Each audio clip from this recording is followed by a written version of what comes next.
Ladies and gentlemen, let me ask you something. How many times have you told yourself, "I'll start tomorrow"? How many dreams have you buried under the blanket of comfort? Laziness is not your identity, it is a habit, and habits can be broken. Every single person sitting in this room has the fire inside them. But most of you have let fear and comfort pour water on that flame. You were not born to scroll, to sleep, to settle. You were born to rise, to build, to conquer. The difference between the life you have and the life you want is nothing but the actions you keep avoiding. Today, we draw the line. Today, we stop negotiating with excuses. Today, you stop being a prisoner of your own laziness, and you start becoming the architect of your destiny. The power was always yours. It's time to reclaim it.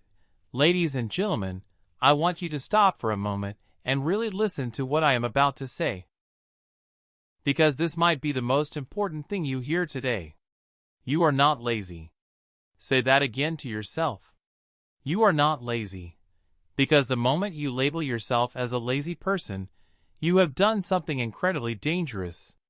You have turned a temporary behavior into a permanent identity. And once something becomes your identity, you stop fighting it. You stop questioning it. You simply accept it as the truth of who you are.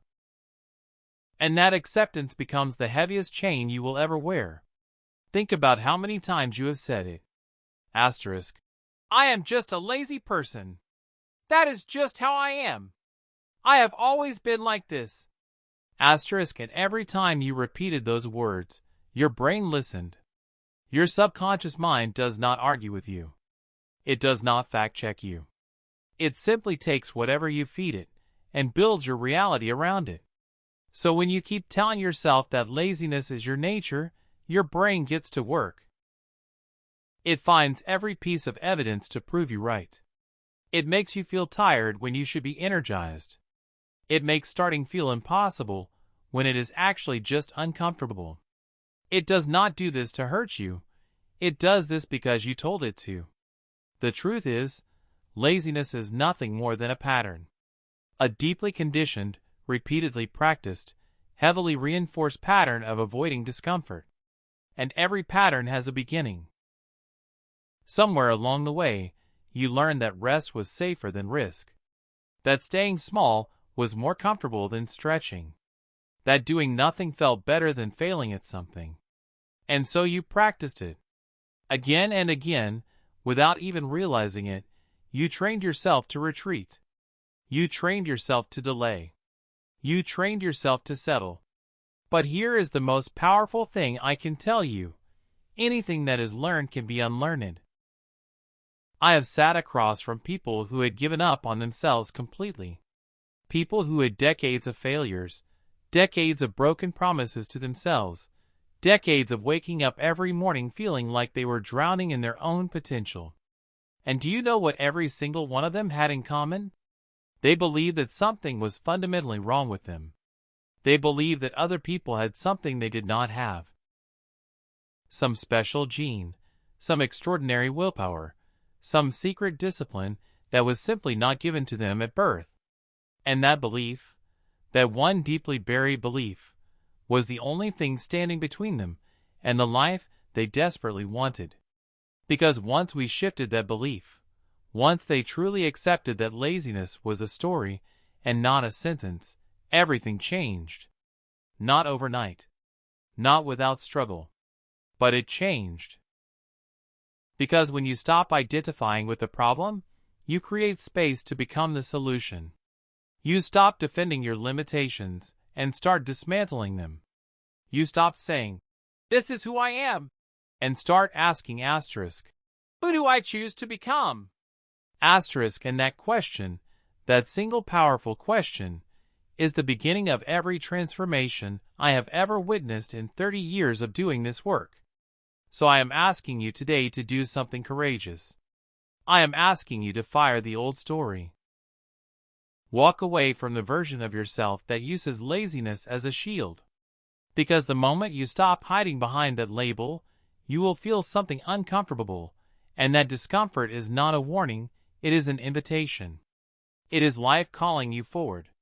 And when you answer that call, when you finally decide to raise the bar on what you expect from yourself, you will quickly discover that the standard you have been living by was never your ceiling. It was simply the floor you forgot to rise above. Ladies and gentlemen, let me tell you something that most people get completely backwards. They sit there, they wait, they say, asterisk. Once I feel ready, once I feel motivated, once the time is right, then I will move. Asterisk, and you know what happens? They keep waiting. Days turn into weeks, weeks turn into months, and before they know it, years have passed, and they are still sitting in the same chair, with the same excuses, living the same unfulfilled life. Motivation is not a bus that arrives on schedule. You cannot sit at the stop and wait for it. You have to walk toward it. Here is the truth that changed my life and the lives of millions of people I have worked with. Motion creates emotion. The moment you take even the smallest step forward, something shifts inside you. Your brain wakes up. Your blood starts moving. Your spirit starts believing. It is not magic, it is biology. When you move your body with purpose and intention, you send a direct signal to your nervous system that says, asterisk, we are doing this. We are alive. We are in the game. Asterisk, and your mind follows. It always follows. Think about the last time you did not want to work out, but you forced yourself to put on those shoes and walk out that door. Remember what happened after just 5 minutes? Something clicked. The resistance melted. Suddenly, you were not dragging yourself. You were driving yourself. That is not a coincidence. That is the law of momentum at work. A body in motion stays in motion. And a body sitting on the couch keeps finding reasons to stay on the couch. Most people are waiting for a lightning bolt of inspiration to strike them from the sky. They are waiting for a sign, a feeling, a perfect moment that gives them permission to begin. But I want you to understand something deeply. There is no perfect moment. There is only this moment. The sign you are waiting for is the fact that you are still breathing. You are still here. You still have time. And that is more than enough reason to rise and take action right now. The smallest action, one phone call, one page written, one rep completed, one honest conversation, breaks the spell of laziness instantly. You do not need a grand plan to start. You need a single step. Because that one step builds confidence, and confidence builds the next step. And before long you are not the person who was paralyzed by doubt. You are the person who moved through doubt without even flinching. That is who you are capable of becoming. And once you truly understand that motion is the master key, that you do not wait to feel ready, you act your way into readiness, everything begins to change. Your mornings change. Your energy changes. Your relationship with fear changes. But here is what I also want you to understand. Movement alone is not enough if the standard you are moving toward is too low. Which brings me to something even more powerful. Ladies and gentlemen, let me ask you a simple question. What do you truly expect from yourself? Not what you hope for. Not what you dream about at night. What do you actually, honestly, deep in your gut expect? Because here is the brutal truth that most people are not ready to face. You do not get what you want in this life. You do not even get what you work for. You get exactly, precisely, and consistently what you believe you deserve. And that belief is shaped entirely by the standard you have set for yourself. Lower the standard, and life shrinks. Raise it, and watch everything around you begin to expand. I have traveled this world. I have spoken to presidents and prisoners, billionaires and broke dreamers, champions and people who had completely surrendered. And in all of that time, in all of those conversations, one pattern showed up so clearly it was impossible to ignore. The people who were thriving, truly thriving, not just surviving, were not necessarily the most talented. They were not always the most educated. They were not always the ones who started with the most advantages. But they shared one thing that separated them from everyone else. They refused, absolutely refused, to tolerate less from themselves than what they were truly capable of giving. They had set a standard, and that standard was non-negotiable. Most people set standards based on their past. They look at what they have done before, what they have failed at before, what others around them are doing, and they use all of that as a measuring stick for what is possible. But that is like driving your car while only looking in the rear-view mirror. Your past is not your potential. Your history is not your destiny. The standard you set today should not be based on who you were yesterday. It should be based on who you are committed to becoming tomorrow. That shift alone, from looking backward to looking forward, can completely rewire the trajectory of your entire life. And here is what happens when you genuinely raise your standard. The world responds. I know that sounds almost too simple. But think about it deeply. When you start holding yourself to a higher level, you stop accepting certain conversations. You stop tolerating certain environments. You stop allowing certain habits to share space with your ambition. You naturally begin to move toward people, opportunities, and situations that match the new version of you that you have decided to become. It is not luck. It is not coincidence. It is the inevitable result of a person who has made a true, committed, unshakable decision about what they will and will not accept in their life. The problem is that most people raise their standards for a week, maybe two. They feel the fire, they make the declaration, they post it on the wall, they tell their friends. And then life pushes back. Because life always pushes back. Obstacles appear. Old habits whisper. Comfort calls. And right there, in that moment of pressure, the standard either holds or it collapses. The people who transform their lives are not the ones who never get tested. They are the ones who get tested and refuse to lower the bar just because holding it up became difficult. That is where real character is built. Not in the easy moments, in the hard ones. So I want you to make a decision right now, not tomorrow, not after this event, right now in this seat, about what standard you are going to hold yourself to from this day forward. Because a life without a high standard is a life lived by default, not by design. And you were not put on this earth to simply drift. You were put here to build something, to leave something, to become something greater than your excuses. But I also need you to understand this. Raising your standard means nothing if every time life gets painful you retreat. Which is exactly why what we need to talk about next cuts even deeper. Ladies and gentlemen, I want you to think about two kinds of pain. Because whether you realize it or not, you are choosing pain every single day of your life. There is no escaping it. Pain is part of the human experience. It is woven into the fabric of every meaningful journey ever taken. But here is what most people never stop to understand. Not all pain is created equal. There is a pain that builds you, that shapes you, that carves you into something stronger and more capable than you were yesterday. And there is a pain that quietly, slowly, silently destroys you from the inside out. And the tragedy is that most people spend their entire lives choosing the wrong one. The pain of discipline is real. I will never stand up here and tell you otherwise. Waking up before the sun rises, that is uncomfortable. Saying no to the things that feel good in the moment but cost you in the long run, that is hard. Pushing through a workout when every muscle in your body is screaming at you to stop, that takes something. Sitting down to do the work when distraction is just one click away, that requires genuine, daily, unglamorous effort. Discipline demands something from you every single morning before the world even wakes up.